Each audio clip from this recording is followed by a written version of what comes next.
I stood there at the car door, still being watched by those goons, but fearing for what waits in my car. Then I felt a wave of calm wash over me, and I just opened the door and got inside, like I was on some automatic pilot. I sat there.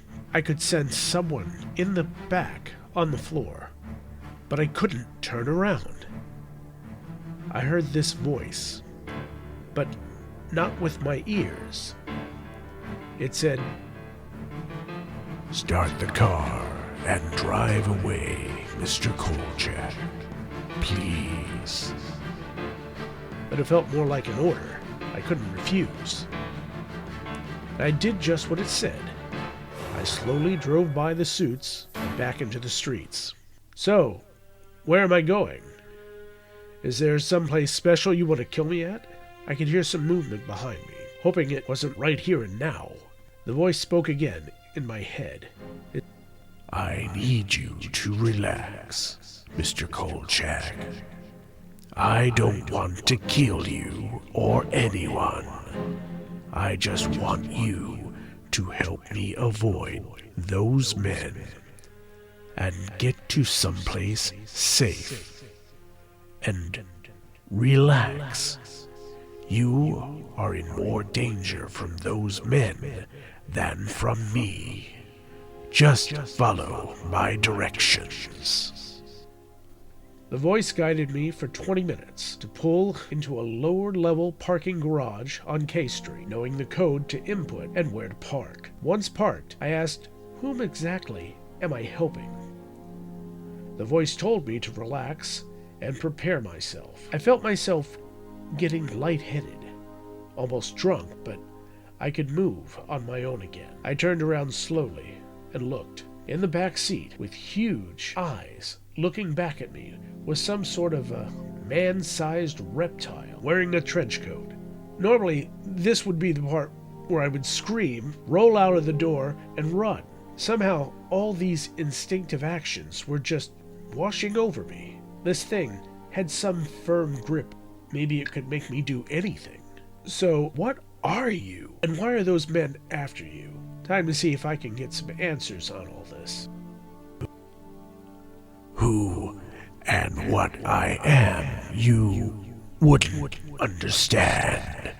Those men are part of an agency who tried to capture any not of your race on this world. My mind was easing up. I seemed to be coping with what this thing is, probably from years of encountering other things. Okay, so they know what you are, and that you're some alien? You need to get back to your ship, right? Maybe this thing crashed here and needs to phone home or something. No ship. I live here. I am injured and need help to go home for treatment.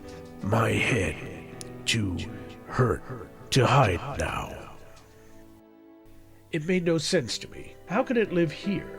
I needed to explain more of what it's telling me. I could see some dark blue stain on the side of its head. It? What do I call you? And how do you live in D.C.? And why? How am I hearing you without speaking? You can call me Bill. My name and tongue you wouldn't understand. I work here in secret. My mind is more developed, can do things. Now please, sleep. Then I turned around in my seat and went to sleep.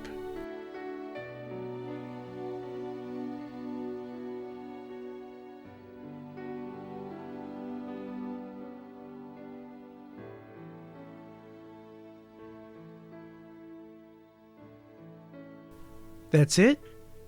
You just nodded off in front of a lizard person. The one named Scully was using those wide eyes on me again. What could I say? It was like I was told what to do, and I just did it. All I could say was I could tell it was hurt and seemed to be struggling just to communicate with me. So I fell asleep, and the next thing I knew, it was 8 hours later. I was driving and pulling onto the campus here. Are you saying you experienced missing time? You have no recollection of any events or actions between then and now? Mulder seemed to hone in at that time, like it was something he knew from experience. Well, no. Yes. I mean, I don't know. I know I fell asleep. I just can't remember anything up until I was driving here, just talking to Bill, the lizard man. At that point, Mulder's cell phone buzzed. He answered and then stepped away for a moment while Scully began questioning me more on what else I remembered about the lizard man to see if she could trip me up on my story. Good luck with that. Mulder speaks into his phone. Okay, guys, what have you got? Oh, it's not good, Mulder. Yeah, this guy Prescott is getting the eraser treatment. Data's literally disappearing from our screen as we watch. Mulder, 6 years ago, this person Prescott appeared out of nowhere. No background, schools, or medical records. All were great fakes. Couldn't fool me. But that's all being replaced right now with some puff piece, tailored to look like a Cold War spy novel character. It looks like a cover story's being prepared for him. This is definitely a Black Ops job now. We'll keep working on it. Mulder replied, Okay. Did you find anything on Mr. Kolchak? Did we ever? We need to get him an application. He checks out as a reporter, but some of the stories, and I can't believe I'm saying this, but they're out there. Really, Fox? You two could be bunkmates.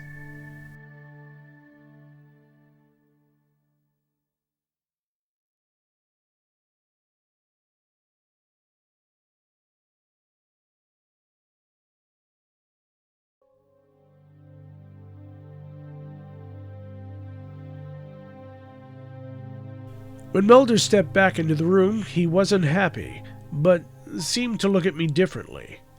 I don't know how to take that, but I continued. So, like I was telling you, the next thing I remember is I'm driving, talking to Bill on where we were going. He said he's strong enough to make it to an access point of a tunnel here. So we arrived at Georgetown. Bill said his kind have various places where they can come up to our world, and one of them is here. We parked out of sight, and were quickly moving, bush to bush, shadow to shadow, trying not to be seen. Bill was struggling, but keeping up with me. He said there was a tunnel hidden here in case of emergencies like this. They lead down deep into the earth, where his species live. They'd been living down there for millions of years, before mankind evolved. They came up here and do so from time to time just to keep tabs on us. But the government is aware of them and try to capture them to find ways to locate and attack them. As if on cue, we spotted several black SUVs pulling in, loaded with MIBs. They must have figured out Bill was with me and tailed us. Bill said he expected this because he heard in their thoughts one of the agents had suspected me being involved with him. We were still in a bush and needed to run to the entrance of a building. We'd be seen for sure. He told me once we get to the building to split up, for me to draw them away from him. He needs a distraction to get to his access point without them finding it or him. When we got to the door, he pushed me inside, then he dropped the trench coat and blended into the bush next to the door. In my head, I heard him say, "Now run. Thanks. I'm sorry, and goodbye." I began a mad dash, running through the halls, taking stairs, pulling fire alarms, anything to draw attention and to keep me from getting shot. It was a losing battle. Within a few minutes, I burst into a sparsely filled forum class, but some agents, including Mr. Bad Guy, had both doors already covered, also charging in with the campus police, considering everyone a suspect. Then there was this really loud explosion, coming from somewhere close, that shook everything. The campus cops drew their guns on all of us.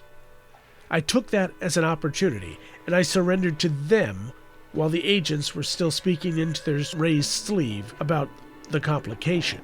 Another agent went to the campus cop and said something which took them out of the arrest. They showed some IDs that looked a lot like yours. They were about to put their mitts on me when the one in charge shook his head. As they cleared out, Mr. Bad Guy looked at me in the face and said, "Mr. Kolchak, perhaps another time?" And then he left.